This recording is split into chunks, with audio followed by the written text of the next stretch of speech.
Mengapa kita perlu memaafkan? Assalamualaikum warahmatullahi wabarakatuh. Teman-teman sekalian, pernahkah teman-teman merasa kesel, marah, sakit hati, ataupun jengkel atas sikap, perkataan, maupun perilaku orang lain? Baik yang mereka sengaja maupun yang tidak mereka sengaja. Apakah itu pasangan, anak, mertua, ipar, teman-teman, tetangga, ataupun rekan kerja. Pastinya sebagai manusia biasa yang berinteraksi secara sosial, kita pasti punya pengalaman-pengalaman yang membuat kita kesel, marah, jengkel, ataupun sakit hati dan kecewa. Nah, tentu saja perasaan-perasaan negatif tersebut tidak nyaman buat siapa? Buat diri kita sendiri. Ketika kita menyimpan kemarahan, rasa kesel, kekecewaan, sesungguhnya yang paling tersakiti adalah diri kita sendiri. Kita jadi susah tidur, kita jadi kepikiran kenapa dia begitu, kenapa dia begini, ya. Kita jadi overthinking, ya. Atau bahkan kita sampai mengalami psikosomatis, sakit perut, kepala migrain, ataupun merasa mual. Teman-teman sekalian, itu sebabnya kenapa penting sekali bagi kita untuk memaafkan kesalahan ataupun kehilafan orang lain terhadap kita.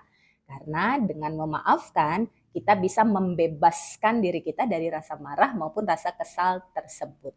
Tanpa menunggu orangnya minta maaf. Karena sikap, perkataan maupun perilaku orang lain tidak dalam kendali kita. Jadi kita nggak bisa maksain. Tadi kamu salah loh, kamu perlu minta maaf ke saya. Tidak bisa begitu, ya kan?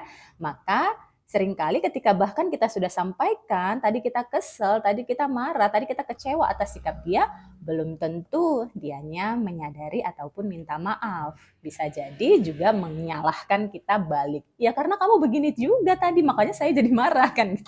Nah, jadi bisa balas-balasan dan berujung persoalan yang tidak selesai.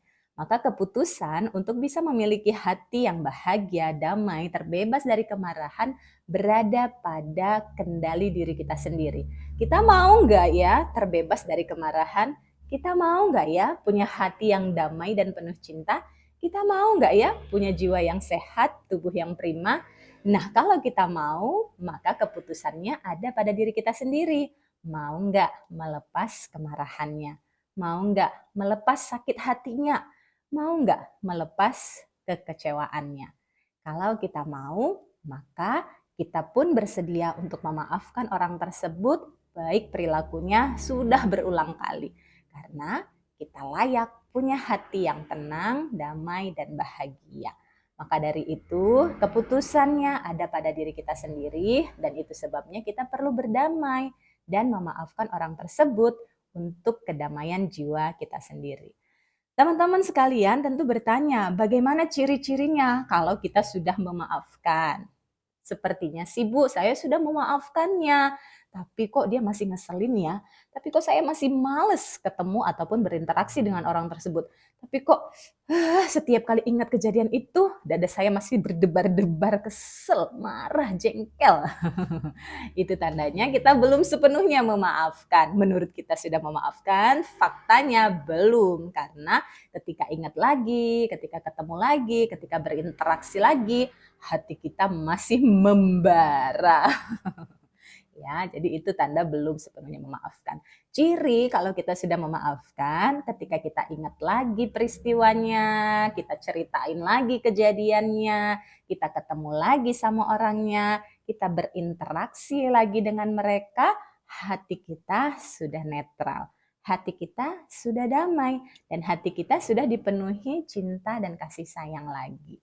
Ya, itu cirinya. Bahkan kita sudah bersedia untuk mendoakan, berbuat kebaikan bagi orang tersebut. Tentu ini derajat yang paling tinggi ya. Tidak apa-apa kalau kita berproses ya. Minimal kita sudah berdamai dengan diri sendiri dan memaafkan orang tersebut. Sehingga ketika ingat lagi sudah tidak mengganggu perasaan kita. Atau perasaannya sudah netral. Netral itu gimana? Ya udah biasa aja gitu. Artinya sudah benar-benar bernamai. Dan memang butuh proses. Itu sebabnya memaafkan tidak cukup dilakukan satu kali, tapi bisa beberapa kali sampai intensitas emosinya benar-benar nol.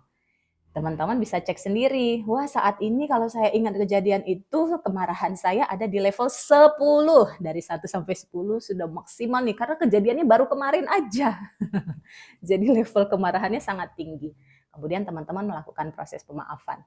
Bagaimana caranya? Ya Allah, sambil teman-teman mengingat kembali kejadiannya. Meskipun kata-kata mertua saya kemarin sangat menyakiti hati saya ikhlas memaafkannya. Ya Allah, meskipun perkataan suami saya kemarin membuat saya merasa marah, saya ikhlas memaafkannya. Ya Allah, meskipun sikap anak saya yang membantah saya kemarin membuat saya sakit hati, saya ikhlas memaafkannya. Ya Allah, meskipun saya merasa menyesal sekali karena telah berbuat kesalahan di masa lalu, saya ikhlas memaafkan diri saya. Nah, teman-teman bisa mengucapkan kalimat pemaafan tersebut karena kita perlu dengan sadar melakukan proses pemaafan, yaitu dengan kita mengucapkannya sampai terdengar oleh telinga kita. Dengan secara sadar mengucapkannya sambil dirasakan proses pelepasannya, itu akan membantu jiwa kita menjadi lebih tenang dan membebaskan diri kita dari kemarahan tersebut. Jadi emosi negatifnya bisa terlepaskan dengan kesadaran. Kenapa dengan kesadaran? Karena kita memilih untuk punya hati yang damai dan membebaskan diri kita dari kemarahan ataupun luka-luka di masa lalu. Silahkan teman-teman bisa ulang-ulang kembali sampai kemudian ketika teman-teman setelah melakukan proses pemaafan, teman-teman cek dari 10 skalanya sekarang sudah jadi berapa? Sudah 6. Nah, artinya sudah turun. Ketika ingat lagi, udah lebih tenang sih, tapi masih ganjel. Kayaknya masih di skala 6. Nah, teman-teman bisa ulangi kembali sampai teman-teman berada di titik 0. Ya udah, sudah pasrah gitu ya. Sudah menerima, sudah ridho, sudah ikhlas. Kan sudah lewat. Saat ini semua baik-baik saja. Yang buat saya marah ada di belakang, sudah terlewati, tidak lagi nyata. Maka sepenuhnya saya relakan, saya ikhlaskan, saya maafkan semuanya, diri saya maupun orang lain tersebut. Ya, nah itu akan membantu teman-teman untuk memiliki hati yang damai, jiwa yang sehat, perilaku yang penuh cinta, dan keberuntungan-keberuntungan di hari-hari berikutnya. Karena sudah tidak bawa-bawa sampah masa lalu lagi. Izinkan diri teman-teman menjadi pribadi yang bahagia, pribadi yang sehat, pribadi yang beruntung, di mana sehari-hari teman-teman didominasi oleh perasaan yang bahagia, perasaan penuh syukur, perasaan penuh cinta. Dan untuk mendapatkan itu, keputusannya ada pada diri sendiri. Apakah mau melepas luka-luka batinnya, apakah mau melepas kemarahan-kemarahannya, atau mau memilih dipendam terus, dipelihara terus, ya, yang hanya akan membuat diri kita tersakiti, tubuh kita jadi menurun imunitasnya, dan hubungan kita dengan orang-orang sekitar tentu menjadi terganggu. Maka keputusan untuk bahagia, memiliki banyak keberuntungan, hubungan yang harmonis, rezeki yang berlimpah ada pada diri kita sendiri. Mau memilih hati yang bahagia atau mau memilih hati yang penuh penderitaan. Semoga kita semua dimudahkan untuk bisa melepas luka-luka masa lalu dengan izin Allah dan memperbanyak perasaan syukur, cinta, bahagia, dan menjadi rahmatan lil alamin dimanapun kita berada dengan niat untuk meraih ridho Allah. Karena kalau kita melakukannya karena ridho Allah, karena Allah memang suka orang yang punya hati yang mutmainnah, maka insya Allah proses pemaafan kita akan lebih mudah, diberkahi, dan mendapatkan banyak keberkahan. Semoga bermanfaat. Wassalamualaikum warahmatullahi wabarakatuh.